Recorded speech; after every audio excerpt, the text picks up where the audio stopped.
Em primeira discussão, encerrada a primeira discussão.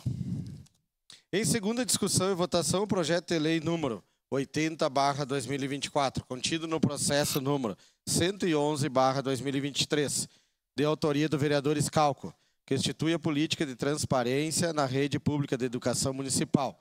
Contém emenda modificativa ao substitutivo EMSB 1/2024 e substitutivo SB 1/2023. Relator, vereador Adriano Bressan. Ad hoc, vereador Felipe Grêmio Maier. Senhor presidente, eu peço dispensa da leitura por já ter sido lido em sessão anterior. Dispensa concedida. Em discussão, a emenda modificativa ao substitutivo EMSB 1/2024. Encerrada a discussão. Em votação, a emenda modificativa ao substitutivo EMSB 1/2024. Solicito aos vereadores e vereadoras que registrem seus votos.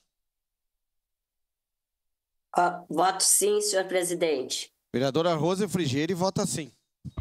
Eu voto sim, senhor presidente. Vereadora Gladys Frisso vota sim.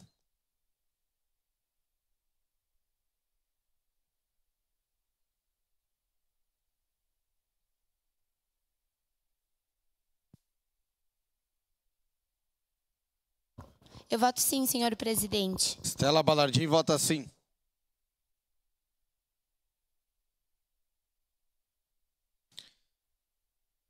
Encerrado o registro dos votos. Encerrada a votação.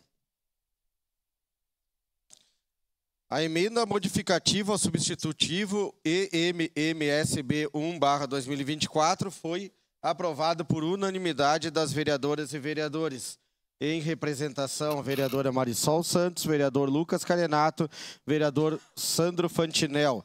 Ausência do vereador Renato Oliveira.